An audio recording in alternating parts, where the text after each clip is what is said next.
وعلى آله وأصحابه وأزواجه وذريته وأهل بيته أجمعين، خصوصا إلى روح سيدنا أحمد بن عيسى المهاجر الفقيه المقدم محمد بن علي وعلى جميع سادات علي وعلى وصول وفروعهم، وإلى حضرة النبي الفاتحة. أعوذ بالله من الشيطان الرجيم. بسم الله الرحمن الرحيم. الحمد لله رب العالمين الرحمن الرحيم مالك يوم الدين. إياك نعبد وإياك نستعين. اهدنا الصراط المستقيم صراط الذين أنعمت عليهم غير المغضوب عليهم ولا الضالين. آمين.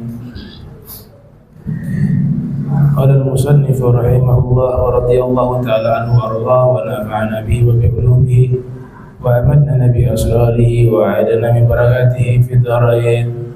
رضي الله عنكم. أدوار التاريخ الإسلامي خمسة. الأول دور الفترة وهو ما قبل البعثة. الثاني دور النبوة ورحمة وهو زمان بعثته إلى وفاته. الثالث دور الخلافة وهو من زمان وفاته إلى وقت اضطرار الحسن إلى النزول عن الخلافة. الرابع دور الملك العضوض والجبرية. وآخر الدولة العثمانية. والخامس بعد سقوط الدولة العثمانية إلى ظهور المهدي ونزول النبي عيسى عليه السلام وقتل الدجال وما يتعلق بذلك إلى قيام الساعة.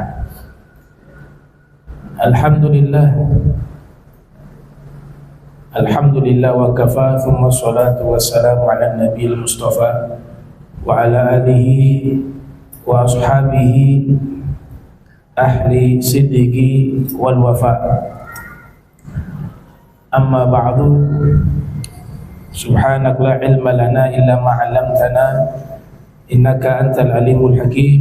ربي اشرح لي صدري ويسر لي أمري واحلل عقدة من لساني يفقهوا قولي وسدد لساني واهدي قلبي بحق سيدنا محمد صلى الله عليه وآله وبارك وسلم. اللهم أخرجنا من ظلمات الوهم وارزقنا فهم النبيين وحفظ المرسلين وإلهام ملائكة المقربين. ربنا زدنا علما وفهما وعقلا يا أكرم أكرمين بحق سيدنا محمد خاتم الأنبياء والمرسلين يا رحمن يا رحيم. وصلى الله على سيدنا محمد وعلى آله وصحبه وبارك وسلم والحمد لله رب العالمين. Alhamdulillah, puji syukur kehadirat Allah, salawat salam senantiasa tercurahkan kepada junjungan mulia Nabi tercinta Nabi Yuna Muhammad sallallahu alaihi wa alihi wasallam beserta seluruh keluarga beliau, sahabat beliau dan umat beliau yang menjalankan perintah beliau hingga akhir masa nanti. Kita mereview kembali apa yang telah disampaikan di pertemuan yang lalu, yaitu tentang adwar at-tarikh al-islami khamsatun. Periode sejarah Islam ada 5. Yang pertama al-awwalu daurul fatrah wa huwa ma qabla al-bi'tsati. Yang pertama adalah periode masa kekosongan para nabi dan rasul. Itu diistilahkan dengan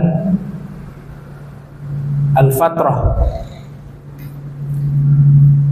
atau disebut ahlul fatrah, orang-orang yang hidup di masa kekosongan para nabi dan para rasul,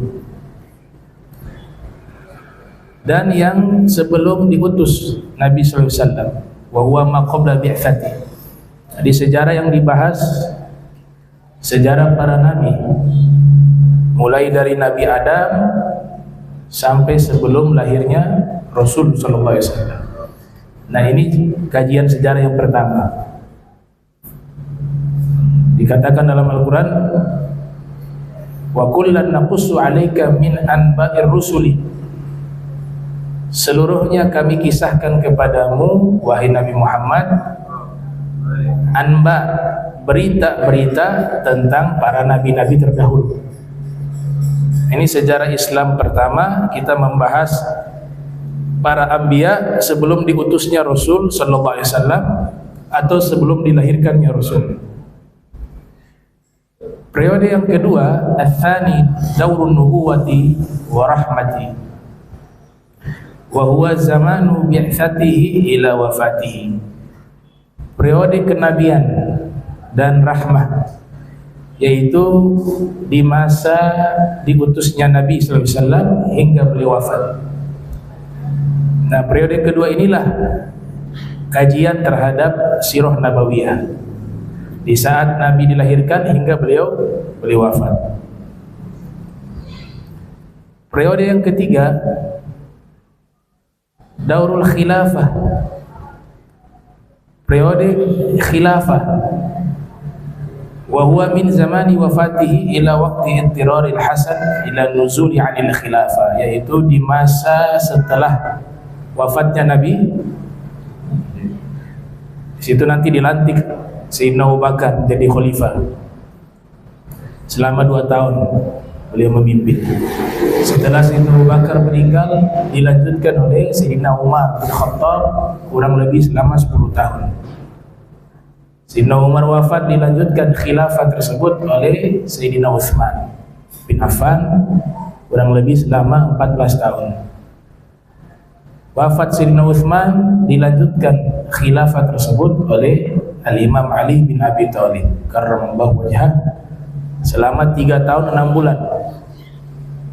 Kemudian beliau wafat, dilanjutkan oleh putra beliau Al-Imam Hasan bin Ali selama 6 bulan. Jika ditotal khilafah tersebut 30 tahun.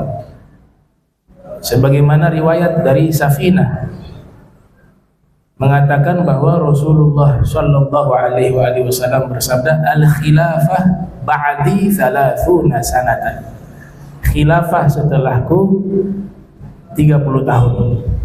Nah, dihitung ternyata mulai dari zamannya Sayyidina Abu Bakar sampai ke Sayyidina Hasan. Ini periode sejarah yang ketiga di dalam ilmu sejarah Islam.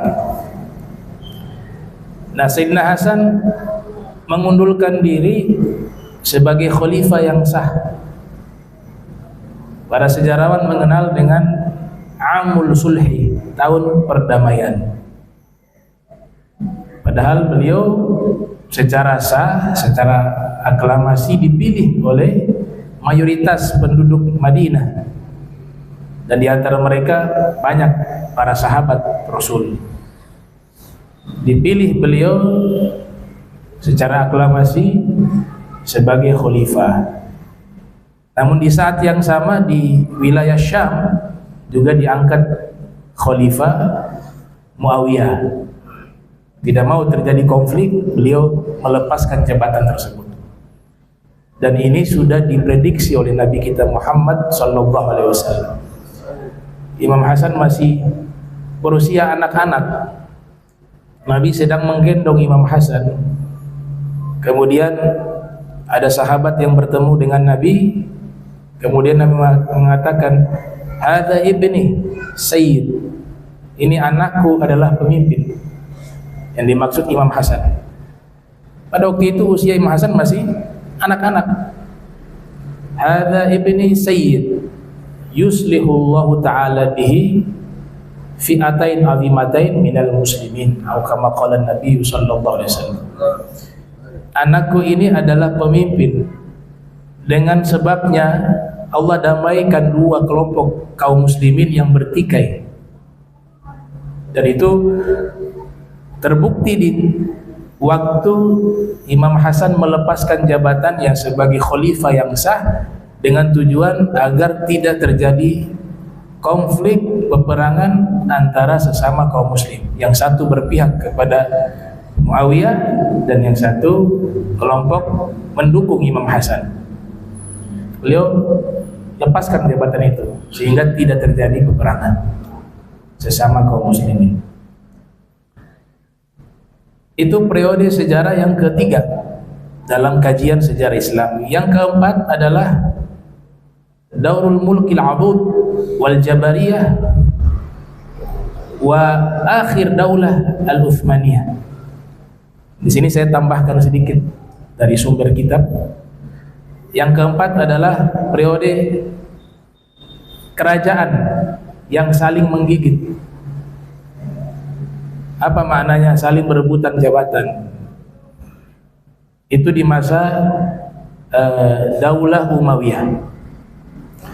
Walaupun tidak semua yang menjadi raja pada waktu itu adalah orang-orang yang jahat, tidak, ada yang baik juga dari mereka. Tapi kalau di sensus mulai dari tahun 40, karena mulai berdiri Daulah Umayyah itu setelah wafatnya Imam Ali bin Abi Thalib yang kita kenal dengan periode Al-Khulafa Ar-Rasyidun. Dari masa Sayyidina Abu Bakar hingga Imam Hasan, itu dikenal dengan Al-Khulafa Ar-Rasyidun, yang Nabi sudah memberikan jaminan bahwa periode tersebut berada di atas jalan kenabian, ala minhajin nubuwah. Itu garansi langsung dari Rasul. Tapi setelahnya Nabi katakan, setelah periode Al-Khulafa Ar-Rasyidun, Nabi sendiri yang bersabda, itu akan muncul mulkan adudha, satu bentuk pemerintahan yang sistemnya kerajaan, monarki, yang nanti terjadi konflik antar mereka, saling menggigit satu dengan lainnya. Itu dimulai sejak tahun 40 Hijriah sampai 132 Hijriah, masa periode Daulah Umayyah. Kemudian berlanjut lagi, setelah Daulah Umayyah runtuh, dikudeta ya oleh Abu Abbas As-Saffah. Beliau turunan dari Ibnu Abbas. Dibunuh semua orang yang punya nasab kepada Bani Umayyah. Untuk tujuan apa? Meruntuhkan secara total Daulah Umayyah. Yang tersisa dari golongan laki-laki satu orang saja. Semuanya dibunuh. Setelah dibunuh, didirikan dinasti baru yang namanya Daulah Abbasiyah.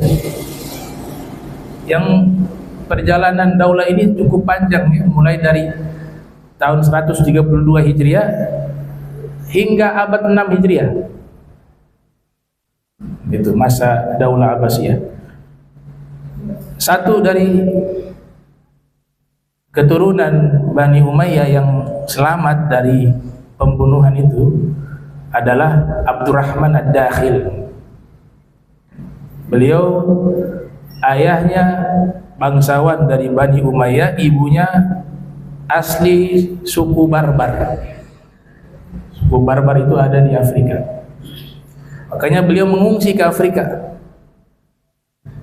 Nah, famili daripada ibunya menjaga jangan sampai pasukan dari dinasti Bani Umayyah, Bani Abbas tadi, Bani Abbasiyah tadi membunuh.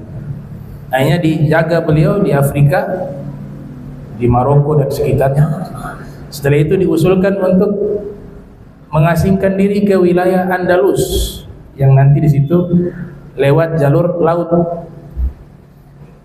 Andalus Spanyol. Masuklah ke Andalus, di situ sudah berada di wilayah kekuasaan Islam. Di masa Daulah Umayyah sudah masuk ke wilayah Islam. Di sana sudah ada pendukung-pendukung dari Bani Umayyah. Akhirnya Abdurrahman masuk ke Andalus. Kemudian pendukung-pendukungnya ini mengangkat sebagai khalifah di Andalus, sehingga dikenal dalam sejarah sebagai dinasti Bani Umayyah kedua. Yang pertama di Syam, yang kedua di Spanyol. Disitulah mulai berkembang dinasti tersebut di wilayah Spanyol, sehingga peradaban Spanyol pun dikenal ya. Walaupun nanti periode berikutnya ada dinasti-dinasti lainnya. Itu pembahasan cukup panjang dalam sejarah yang dibahas, yaitu tentang daurah khilafah. Nah, itu pembahasan tersendiri. Nah, masa inilah yang disebut dengan masa daurah muluk adud wal jabariyah, yaitu kajian sejarah Islam yang keempat, periode yang keempat. Nah, nanti berlanjut sampai kapan? Setelah Daulah Abbasiyah runtuh, muncul daulah-daulah Islam. Ada di India, Mongol namanya, Daulah Mongolia. Ada di Persia, Daulah Safawiyah. Dan ada di Turki, Daulah Utsmaniyah. Ini 3 dinasti terbesar, kerajaan Islam terbesar di masa itu. Yang satu di India, yang satunya di Persia, dan yang satunya di Turki.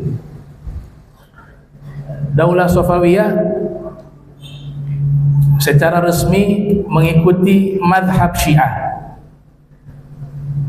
Daulah Utsmaniyah yang ada di Turki secara resmi mengikuti madhab Ahli Sunnah wal Jamaah, khususnya mazhab Hanafi, ada juga Syafi'i sedikit. Kemudian Mongol campur ya, tapi banyak cenderung ke mazhab yang mirip dengan yang ada di Persia. Itu awal mulanya bagaimana kerajaan Islam terbesar ketiga ini berjalan beriringan pada waktu itu, di waktu yang sama. Kemudian runtuh Daulah Mongol sebab ada invasi dari penjajah Inggris waktu itu yang menjajah India, runtuh. Begitu juga di Persia ada konflik internal, Daulah Safawiyah runtuh. Kemudian di Turki runtuh juga pada tahun 1924 Masehi oleh sekutu ya, Amerika, Inggris dan sekutunya. Akhirnya Raja Abdul Hamid II diasingkan di Swiss. Kemudian daerah wilayah Daulah Utsmaniyah yang sangat penting, yaitu 2 kota suci Makkah dan Madinah, yang pada waktu itu secara otonom dipimpin oleh Syarif. Syarif itu yang berhak menjadi pemimpin di 2 tanah suci. Ini undang-undang dari Daulah Utsmaniyah. Itu orang-orang yang memiliki nasab tersambung kepada Nabi Muhammad SAW. Yang akhir yang memimpin pada waktu itu adalah Syarif Husain. Yang sebelumnya ada Syarif Ghalib. Nah, akhirnya diinvasi, diperangi beliau Syarif Husain karena dikeroyok. Ada kelompok internal di dalam yang berasal di wilayah Najat Riyadh. Kalau zaman sekarang ini di kota Riyadh, Bani Hanifah.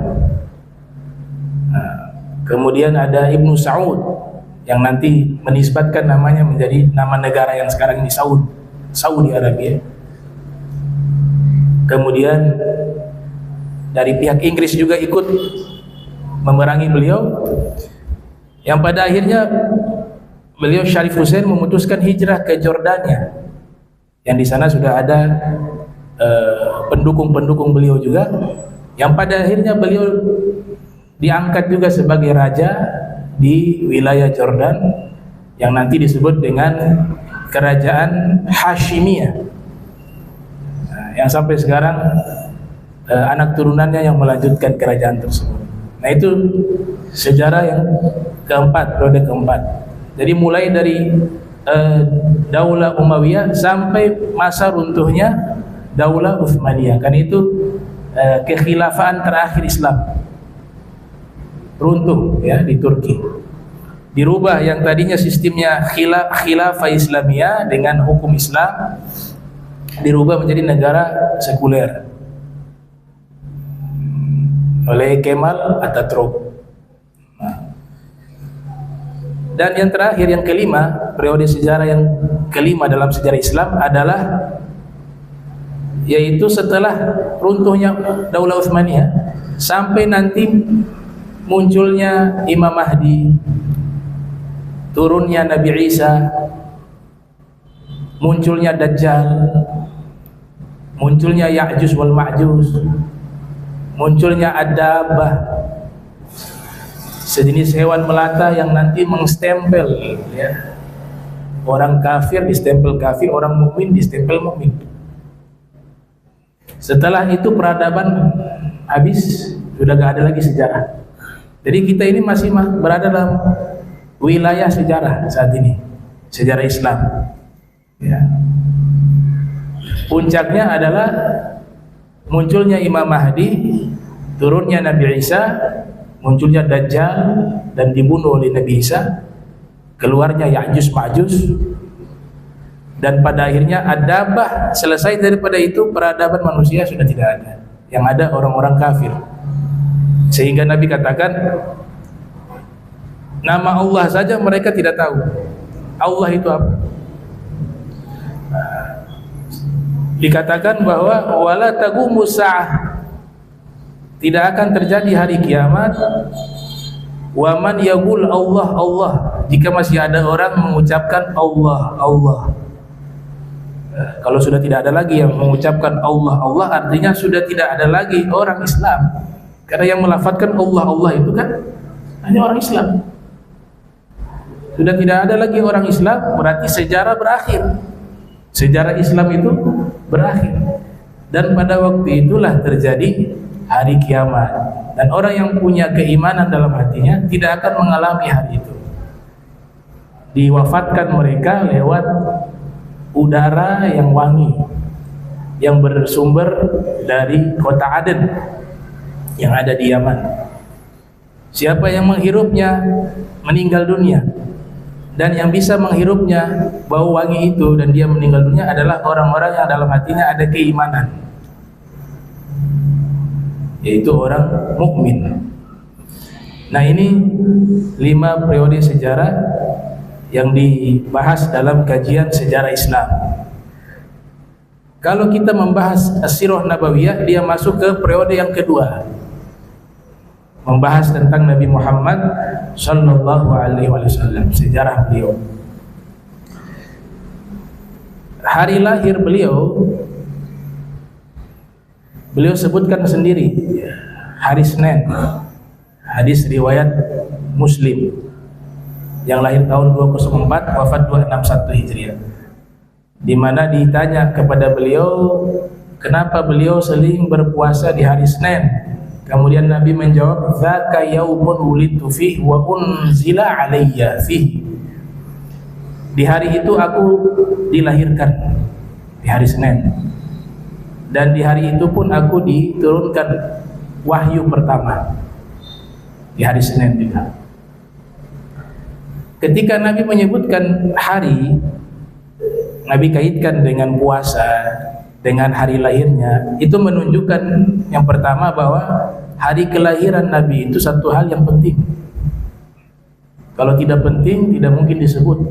Apalagi di dalam Al-Quran Allah pun menceritakan tentang hari lahir para nabi. Allah ceritakan bagaimana Nabi Isa mengabarkan kepada umatnya bahwa saya dilahirkan di hari itu, diturunkan keselamatan. Wassalamu alayya yauma wulidtu wa yauma amutu wa yauma ub'atsu hayya. Ya, ada di surat Maryam ayat 33. Keselamatan bagi diriku di hari aku dilahirkan, dan di hari aku akan meninggal dunia, dan di hari aku akan dibangkitkan dalam keadaan hidup. Nabi Isa menyebutkan hari lahirnya. Begitu juga di surat Maryam di ayat 15, Allah Ta'ala menceritakan kelahiran Nabi Yahya. Wa salamun alaihi yauma wulida wa yauma yamutu wa yauma yub'atsu hayya. Di hari dia dilahirkan, yaitu Nabi Yahya, diberikan salam, kedamaian, keselamatan, kesejahteraan. Dan di hari dia akan meninggal, dan di hari dia akan dibangkitkan dalam keadaan hidup. Jadi Allah menyebutkan kronologis kelahiran Nabi Yahya. Artinya disebutkan hari lahirnya penting, makanya disebutkan. Nabi Isa pernah mengatakan bahwa, wahai Nabi Yahya, engkau diberikan kemuliaan yang luar biasa yang saya tidak miliki, yaitu ketika saya menceritakan hari lahir saya sendiri yang menceritakan. Makanya pakai kata aku, keselamatan atas hari lahirku dan hari aku akan meninggal. Jadi di situ Nabi Isa yang mengumumkan, menyampaikan tentang hari lahirnya. Tapi kalau engkau istimewa, yang ceritakan lahirnya engkau itu Allah Subhanahu wa ta'ala, makanya menggunakan kata dia. Allah Ta'ala mewahyukan bahwa sesungguhnya dia, Nabi Yahya, ketika dia lahir diberikan keselamatan di hari ia dilahirkan, dan di hari ia akan meninggal, dan di hari ia akan dibangkitkan. Jadi Allah sendiri yang mengawarkan. Nah, itu kemuliaan yang Allah berikan khusus kepada yang tidak aku miliki, kata Nabi Isa AS. Nah, demikian juga Nabi kita Muhammad SAW juga menyebutkan hari lahir beliau, karena itu satu hal yang penting dalam sejarah. Karena itu adalah sumber dari semua kenikmatan yang kita dapatkan saat ini. Kenikmatan bisa mengenal Allah, bisa melaksanakan hukum yang diperintahkan oleh Allah, bisa mengenal akhlak, bisa mengenal ilmu, bisa mengetahui ada kehidupan setelah kita meninggal dunia, bisa mengetahui ada surga, ada neraka, ada hari kebangkitan, ada hari kiamat.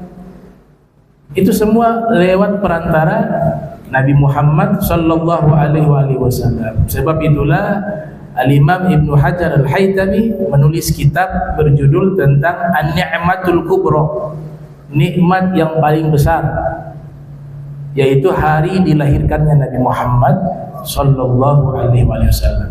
Itu Ibnu Hajar menulis kitab khusus tentang Maulid Rasul.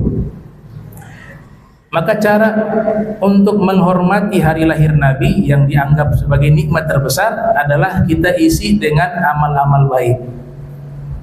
Di semua hari kita diperintahkan untuk taat, apalagi di hari kelahiran Rasul sallallahu alaihi wasallam. Nah, Nabi mencontohkan dengan berpuasa.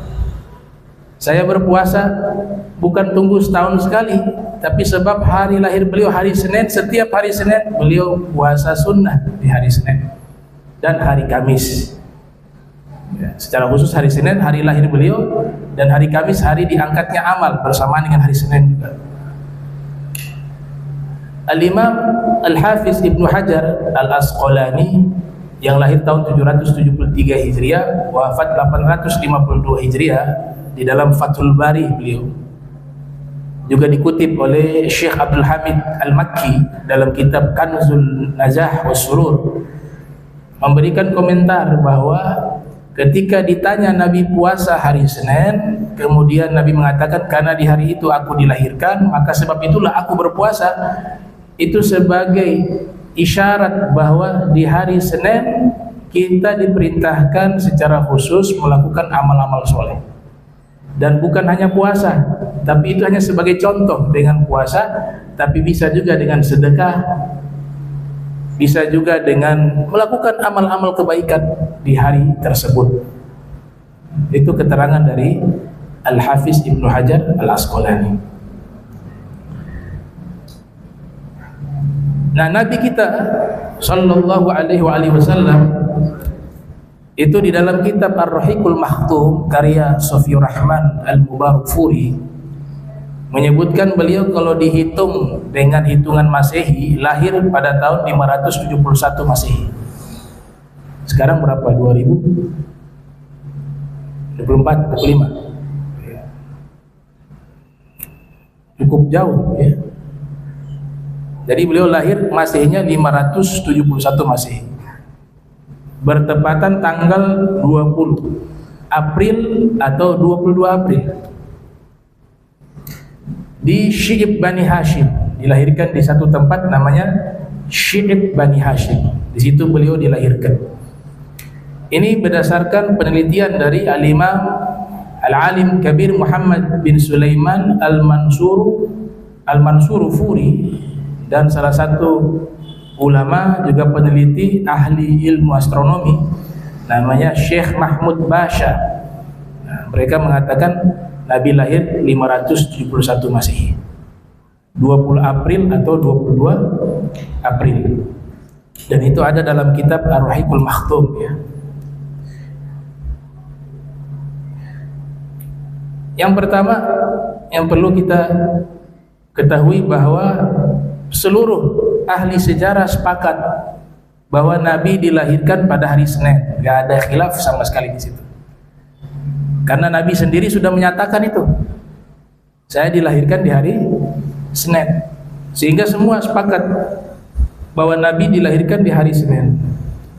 Al-Imam Ibnu Abdul Bar mengatakan wala khilafa annahu wulida yaumal itsnain. Tidak ada khilaf bahwa Nabi dilahirkan di hari Senin. Wa qala Ibnu Zawzi juga mengatakan hal yang sama.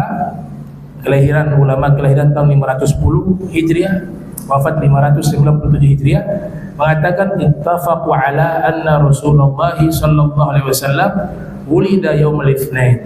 Bersepakat seluruh para ulama bahwa Nabi sesungguhnya dilahirkan di hari Senin. Wa kadzalika qala Imam Nawawi. Imam Nawawi juga berpendapat dengan pendapat yang sama, yang lahir 631 Hijriah, wafat 676 Hijriah. Beliau mengatakan wattafaqu annahu wulida yaumul itsnain, dan sungguh telah bersepakat seluruh para ulama bahwa Nabi dilahirkan di hari Senin. Wa Ibnu Katsir yang lahir tahun 701 juga mengatakan, wafat 774, menyatakan hal yang sama. Beliau mengatakan dalam kitab Sirah Nabawiyah beliau, wala khilafa fihi, gak ada satupun perbedaan pendapat bahwa Nabi dilahirkan di hari Senin. Poin kedua, tanggal beliau dilahirkan. Di sini terjadi khilaf. Tanggal lahir beliau. Kalau hari sepakat ya Senin. Tapi tanggalnya itu khilaf. Saya kumpulkan beberapa pendapat di sini karena saking banyak saya tulis. Pendapat pertama mengatakan bahwa Nabi dilahirkan pada tanggal 2 Rabiul Awal. Itu pendapat Imam Ibnu Abdul Bar. Juga diriwayatkan oleh Imam Al-Waqidi. Pendapat kedua bahwa Nabi lahir pada tanggal 3 di bulan Rabi', yang dimaksud Rabiul Awal. Itu pendapat Ibnu Jama'ah, salah satu ulama terkenal yang ada di Mesir. Pendapat ketiga bahwa Nabi dilahirkan pada tanggal 8 Rabiul Awal. Ini pendapat Imam Ibnu Hazm yang ada di Spanyol, Andalus. Pendapat keempat bahwa Nabi dilahirkan pada tanggal 9. Ini berdasarkan pendapat Syekh Mahmud Bash dan juga yang dipilih oleh pengarang kitab Ar-Rahiqul Makhtum, yaitu Sofiyur Rahman Al-Mubarakfuri. Pendapat kelima bahwa Nabi dilahirkan pada tanggal 10 Rabiul Awal. Pendapatnya Al-Imam Al-Hafiz Ibnu Dihyah. Dan juga pendapat daripada Imam Muhammad Al-Baqir. Dan juga pendapat daripada Imam Sya'bi, seorang tabi'in. Pendapat keenam bahwa Nabi dilahirkan pada tanggal 12 Rabiul Awal. Ini pendapat Ibnu Ishaq. Ibnu Ishaq ini adalah ulama pertama yang mengkodifikasi atau membukukan kitab Sirah Nabawiyah. Ibnu Ishaq Al-Madani dilahirkan pada tahun 80 Hijriah, wafat 151 Hijriah, seangkatan dengan Imam Abu Hanifah. Imam Abu Hanifah juga dilahirkan tahun 80 Hijriah, wafat saja yang berbeda 150 Hijriah. Kalau Al-Imam Ibnu Ishaq 151. Dan 150 Hijriah itu juga tahun lahirnya Imam Syafi'i. Imam Syafi'i lahir pada tahun 150 Hijriah, wafat 204 Hijriah. Dan ini pendapat juga ya yang 12 Rabiul Awal. Selain itu adalah pendapat daripada Al-Imam Ibnu Ishaq, juga ini pendapat dari sahabat bernama Sayyiduna Jabir bin Abdullah dan juga Abdullah bin Abbas. Nah, mereka mengatakan kana Rasulullah sallallahu alaihi wasallam wulida amal fil yaumal itsnain athani ashar min syahri Rabiul Awwal wa fihi bu'itha wa fihi urija bihi ila sama wa fihi hajar wa fihi mat, yang artinya Nabi dilahirkan di tahun gajah. Tahun gajah, hari Senin 12 Rabiul Awal, dan di hari tersebut Nabi dilantik menjadi Rasul, dan di hari tersebut Nabi diangkat ke langit, dan di hari tersebut Nabi hijrah ke kota Madinah, dan di hari tersebut beliau wafat. Nah, ini riwayat dari sahabat Sayyiduna Abdullah bin Abbas dan juga Sayyiduna Jabir bin Abdullah. Dan inilah yang populer ya, yang kita sampai sekarang kalau di kalender yang ada di Indonesia ini umumnya 12 Rabiul Awal. Pendapat yang populer. Ada juga yang berpendapat Nabi dilahirkan pada tanggal 17. Nah, ini pendapat yang ketujuh. Jadi kalau tanggalnya khilaf ya. Kurang lebih di sini ada 7 pendapat. Poin yang ketiga, bulan dilahirkannya Nabi Muhammad sallallahu alaihi wasallam. Itu juga terjadi perbedaan pendapat. Bulan. Di sini ada beberapa pendapat.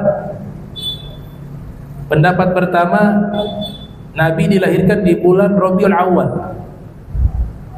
Ini pendapat mayoritas para ulama, jumhur ya. Sebagaimana yang dinyatakan oleh Al-Hafiz Ibnu Katsir dan disahihkan oleh Imam Al-Qattani. Pendapat kedua, Nabi dilahirkan di bulan Rabiul Akhir. Pendapat ketiga, Nabi dilahirkan di bulan Safar. Pendapat keempat, Nabi dilahirkan di bulan suci Ramadan. Itu ada di dalam beberapa kitab seperti kitab Bahjatul Mahafil wa Bughyatul Amafil karya Syekh Al-Amiri, juga menyebutkan ada qaul atau qil, pendapat bahwa Nabi dilahirkan itu di bulan suci Ramadan. Tapi pendapat ini pendapat yang gharib. Nah, mereka katakan gharibun jiddan. Pendapat yang sangat asing, tidak dipakai oleh para ulama. Nah, yang paling kuat adalah Rabiul Awal. Itu mayoritas para ulama. Kemudian waktu Nabi lahir. Jadi kita sudah paham tadi, hari Senin 12 Rabiul Awal, pendapat yang populer di bulan Rabiul Awal. Kemudian waktu lahirnya kapan? Sebelum fajar. Beliau dilahirkan sebelum fajar. Ini juga disebutkan oleh Al-Hafiz Ibnu Katsir di dalam As-Sirah Nabawiyah beliau. Juga para ulama-ulama yang merangkum Sirah Nabawiyah dalam kitab-kitab Maulid. Ada yang mengatakan wa qubaila fajrin abrazat syamsal huda zaharal habibu mukarrama wa musona, yang artinya di waktu sebelum subuh, sebelum fajar, muncul cahaya petunjuk, matahari pembawa petunjuk, yaitu munculnya kekasih Allah yang dimuliakan Allah dan dijaga oleh Allah. Ini isyarat bahwa Nabi dilahirkan Qubail. Kata Qubail itu beda dengan Qobla. Qobla itu ditasgir namanya Qubail. Jadi berdekatan sekali dengan waktu fajar. Waktu fajar. Itulah waktu dilahirkannya Nabi tercinta kita, Nabi Yuna Muhammad sallallahu alaihi wasallam. Dan ketika beliau lahir, dalam beberapa aqwal sebagaimana dikutip oleh juga Al-Imam Ibnul Qayyim yang lahir 691 Hijriah, wafat 751 Hijriah, dalam kitab Zadul Ma'ad fi Hadi Khairil Ibad, bahwa Nabi terlahir ada gaul yang mengatakan dalam keadaan bersih, tali pusarnya sudah terputus dan tidak membawa darah dan najis, suci bersih. Syekh Nawawi Al-Bantini dalam kitab Nurul Zolam, syarah dari Aqidatul Awwam, menyebutkan ketika beliau lahir, beliau mengisyaratkan jari telunjuk sambil beliau membaca beberapa zikir dari beberapa riwayat, diantaranya adalah Subhanallah walhamdulillah wa la ilaha illallah wallahu akbar. Setelah mengisyaratkan dengan jarinya kalimat tersebut, kemudian beliau sujud, itu baru lahir sujud, dan seluruh tubuh beliau dibungkus dengan cahaya sehingga tidak ada satupun yang melihat aurat beliau. Gak ada yang bisa melihat aurat beliau dari lahir sampai beliau wafat. Makanya ada satu riwayat dinukil oleh Al-Ghadi Syekh Yusuf Nabhani, di mana Nabi bersabda sallallahu alaihi wasallam, lam yara ahadun sawati atau sawatai, tidak ada seorang pun yang pernah melihat auratku, kata Nabi. Riwayat yang lain, melihat dua auratku, kubul dubur, dan juga aurat secara keseluruhan. Lantas bagaimana ketika Nabi lahir kemudian auratnya tidak bisa dilihat oleh orang, dibungkus dengan cahaya? Makanya dalam riwayat yang sangat banyak dengan redaksi yang berbeda-beda tapi substansinya sama, di antaranya diriwayatkan oleh Imam Ibnu Ishaq dalam Sirah Nabawiyah beliau, dan di dalam kitab Faidul Qadir dan kitab-kitab hadis lainnya, dan juga kitab-kitab Sirah Nabawiyah. Apa riwayat tersebut? Pernyataan dari ibunda beliau yang mengatakan, ketika saya melahirkan Nabi Muhammad sallallahu alaihi wasallam, kharaja nur, keluar cahaya,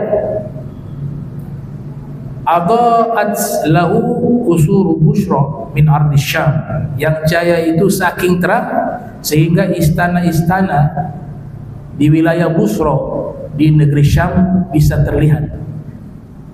Jadi cahayanya sangat terang. Nah, cahaya tersebut sumbernya dari mana? Dari fisiknya Rasul Muhammad sallallahu alaihi wasallam. Kami paham betul ya, terjadi banyak perbincangan di kalangan muhadditsun, kalangan ahli hadis, tentang apakah Nabi Muhammad ini diciptakan dari cahaya atau dari manusia yang sama seperti Nabi Adam. Itu terjadi kajian yang sangat panjang dan sangat luas. Akan tetapi ketika kita memperdalam kitab dan juga isyarat-isyarat di dalam Al-Quran yang seringkali Allah Ta'ala menisbatkan cahaya itu kepada Nabi Muhammad sallallahu alaihi wasallam, sehingga dimaknai bukan hanya cahaya secara simbolik, tapi juga memang penciptaan beliau itu juga ada unsur cahaya. Ada dalam kitab Fadail Amirul Mukminin Ali bin Abi Thalib yang dinisbatkan kepada Imam Ahmad, riwayat tersebut. Ada juga dari riwayat Syekh Abdul Razak As-Sun'ani dalam kitab Musnaf. Ini Syekh Abdul Razak As-Sun'ani adalah guru besarnya Imam Ahmad bin Hanbal yang ada di Yaman, juga guru sanad dari Imam Bukhari, juga guru dari Imam Syafi'i ya, secara tidak langsung ya. Nah, tapi yang riwayat menyebutkan Imam Ahmad sempat pergi ke Yaman dan belajar juga kepada Syekh Abdul Razak Sun'an. Beliau ke Aden kemudian pergi ke Son'ah. Disitulah tempatnya Syekh Abdul Razak Sun'an. Itu beliau yang meriwayatkan hadis tentang penciptaan Nabi dari cahaya yang diriwayatkan oleh Sayyidina Jabir bin Abdullah. Terlepas terjadi khilaf di kalangan para muhadditsun, akan tetapi di dalam kitab-kitab sejarah ibunda beliau mengatakan ketika Nabi lahir muncul cahaya.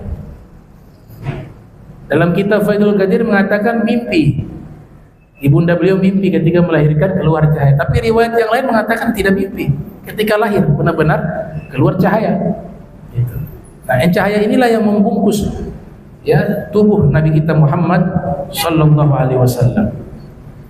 Dan ulama-ulama mazhab Maliki itu berfatwa bahwa ketika ada yang mengatakan dengan sengaja dan faham tentang masalah ini, bahwa Nabi lahir sebagaimana lahirnya anak biasa, orang biasa keluar dari tempat keluarnya kencing, maka diberikan hukuman kisos lewat pengadilan. Dan itu berlaku kepada semua para nabi. Mereka terlahir tidak melewati tempat keluarnya kencing. Pada umumnya manusia lahir di tempat itu. Tapi para nabi mereka dilahirkan dengan cara yang berbeda. Mungkin di zaman sekarang hal itu bisa diterima dengan akal. Karena zaman sekarang ada namanya melahirkan lewat operasi sesar. Masuk akal. Sesar. Nah, di masa Nabi sallallahu alaihi wasallam ya memang orang melahirkan lewat tempat itu. Operasi belum ada. Nah, tapi kan kekuasaan Allah lebih hebat dari hanya operasi sesar. Ya. Itu. Nah, sehingga berfatwa ulama-ulama mazhab Maliki, dan ini juga termuat dalam kitab Asy-Syifa karya Imam Qadhi Iyad, juga syarahnya Nasimur Riyad, juga dalam kitab Nihayatuz Zain karya Syekh Nawawi Al-Bantani. Di situ dikatakan bahwa ulama-ulama mazhab Maliki bersepakat dan mengeluarkan fatwa bahwa tidak boleh mengatakan para nabi itu, terkhususnya Nabi kita Muhammad SAW, dilahirkan dari tempat keluarnya najis. Konsekuensinya adalah masuk ke pengadilan, kemudian dihukum kisos. Kalau yang tidak faham, ya dimaafkan. Ini yang ceritanya memang faham, kemudian sengaja beriktikad demikian dan menyebarkan pemahaman ini kepada umat, itu dilarang.